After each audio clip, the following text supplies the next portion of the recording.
solved examples मधलं example 3 solve the following equations by using determinant 1/x plus 1/y plus 1/z equal to -2 1/x minus 2/y plus 1/z equal to 3 and 2/x minus 1/y plus 3/z equal to -1.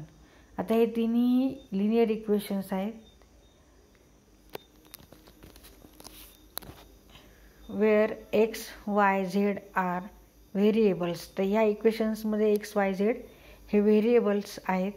इथे आपल्याला solve करायचं आहे म्हणजे काय करायचं आहे तर ह्या इक्वेशनचं सोल्युशन काढायचं आहे. x equal to what, y equal to what and z equal to what. म्हणजे एक्स वाय झेडची आपल्याला व्हॅल्यू काढायची आहे. त्यासाठी आपण इथे क्रेमर्सचा रूल किंवा फॉर्म्युला वापरायचा आहे.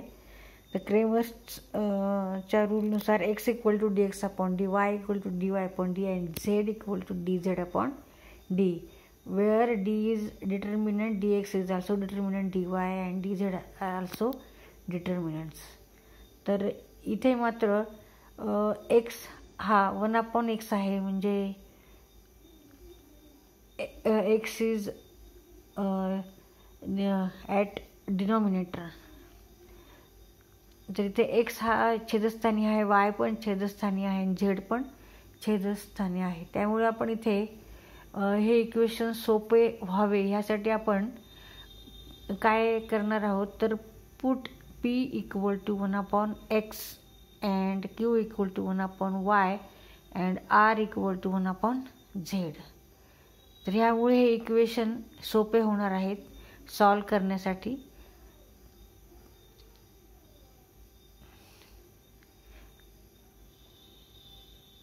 आता हे इक्वेशन्स आपण लिहून काढू परत. 1/x means p plus q plus r equal to -2.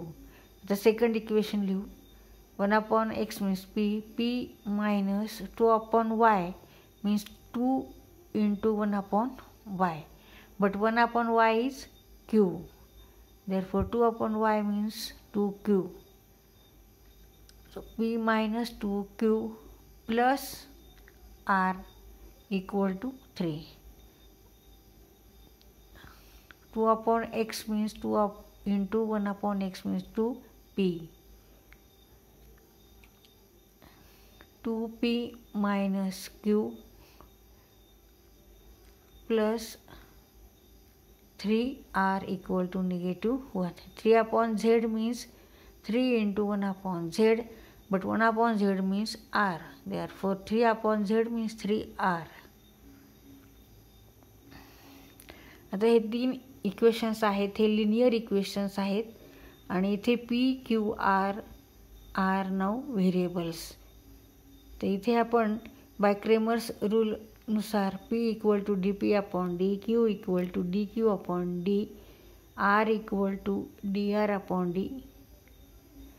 इथे p q r ची आधी आपल्याला व्हॅल्यू फाइंड आउट करायची आणि त्यानंतर मग x ची व्हॅल्यू आपण फाइंड आउट करणार आहोत. p equal to 1/x, therefore x equal to 1/p.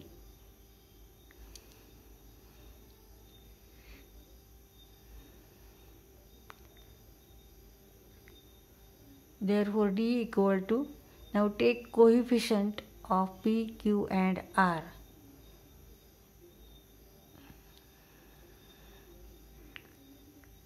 One,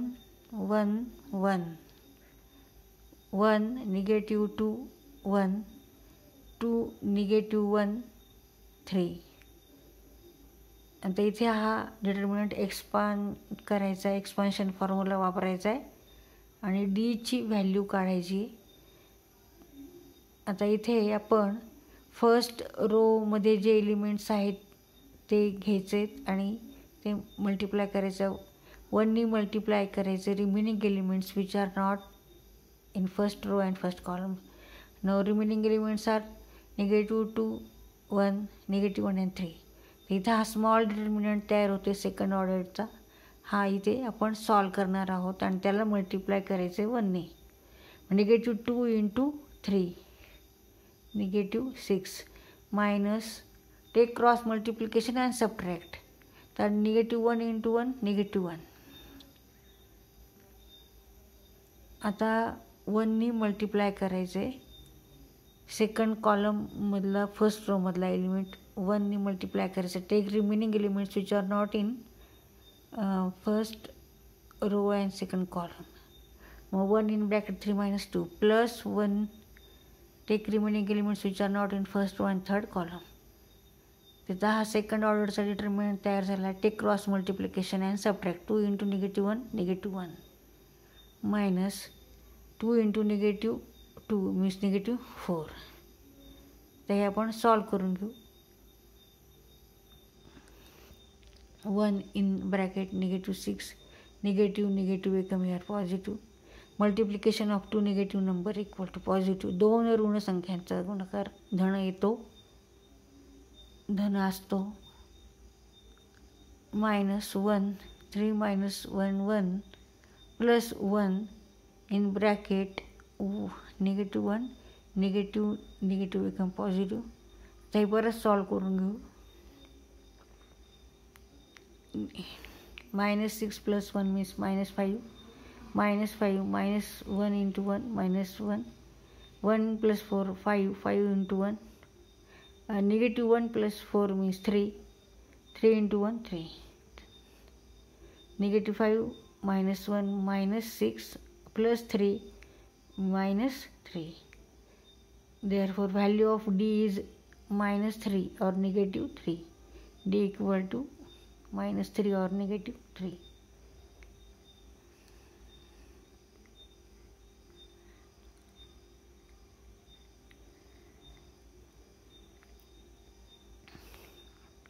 तर DP काढण्यासाठी आपल्याला फर्स्ट कॉलम फक्त चेंज करायचा आहे. सेकंड थर्ड तसेच राहू द्यायचे.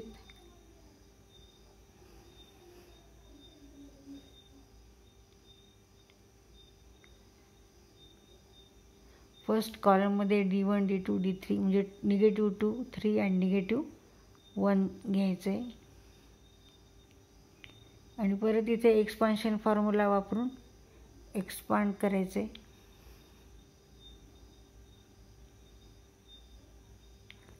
-2 × -2 × 3 6 -6 + 1 -1 3 × 3 9 -1 × 1 मीन्स -1. पण इथं आपण मायनस करत असतो. मग निगेटिव्ह एकदम पॉझिटिव्ह प्लस 1नी मल्टिप्लाय करायचे. Remaining elements which are not in first row and third column. 1 in bracket -3 -2. ते सॉल्व करून घेऊ. Equal to -2 -5 -1 10 plus 1 and -5 2 × 5 negative एकदम positive 10 1 × 10 -5 10 - 10 0 0 - 5 equal to -5 -5. DP equal to -5 और -5.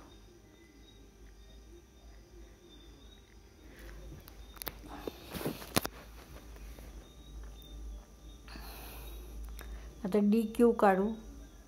तर DQसाठी आपल्याला फक्त जो ओरिजिनल डिटर्मिनंट आहे त्यामधला सेकंड कॉलम चेंज करायचा असतो.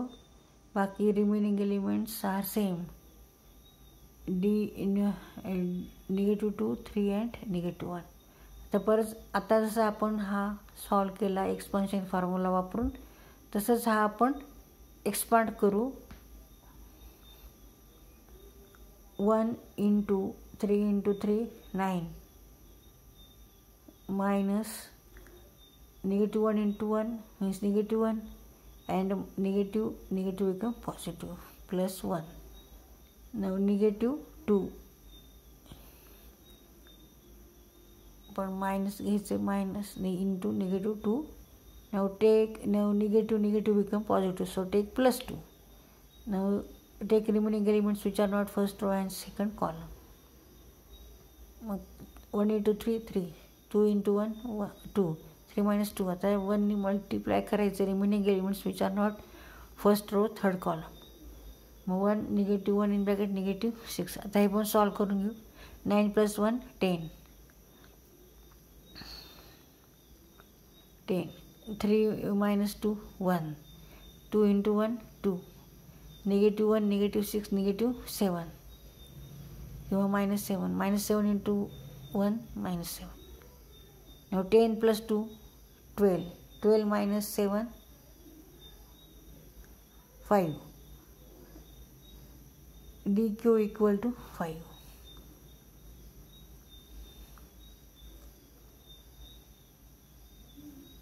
तर dr ची व्हॅल्यू काढायची. तर इथे फक्त आपल्याला ओरिजिनल जो डिटर्मिनंट आहे त्याच्यातला फक्त थर्ड कॉलम चेंज करायचा आहे. फर्स्ट आणि सेकंड तसेच कॉलम त्याचे एलिमेंट तसेच लिहायचे. थर्ड चेंज करून निगेटिव्ह 2, 3 आणि निगेटिव्ह 1. इथे d1, d2, d3 लिहित असतो आपण. तर इथे परत एक्सपान्शन फॉर्म्युला वापरायचा आहे. 1 मल्टिप्लाय करायचं आहे. Take remaining elements which are not in first row and first column. negative 2 into negative 1 means 2. 2 minus 3 into negative 1. Negative 3 into negative म्हणजे plus 3. Minus 1 in bracket minus 1 minus 6. Minus 2 1 negative 1 and minus in bracket minus 4. Then negative become positive. Multiplication of two negative number positive. Then solve करूँगे 2 plus 3 5. 5 into 1 5. Negative 1 in negative 6 negative 7. Negative 1 into negative 7 7 plus 7. Negative 2 negative 1 into 3 6. 12 or 7 minus 6 1. 5 plus 1 6. dr equal to 6. तर इथे आपण ह्या सर्व value काढलेल्या आहेत. d equal to -3, dp equal to -5, dq equal to 5 and dr equal to 6. By Cramer's formula और rule p equal to dp upon d. dp is -5 and d is -3. Negative cut होतील. 5 upon 3. p equal to 5 upon 3. q equal to dq upon d means 5 upon -3 means -5 upon 3. r equal to dr upon d. dr is 6 and d is -3 means -2.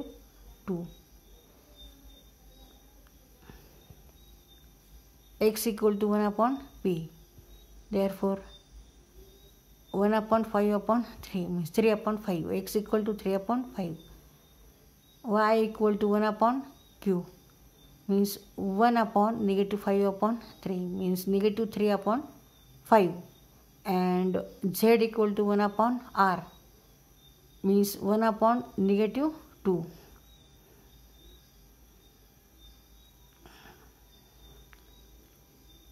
तर इथे आपण x y z च्या value काढल्या आहेत.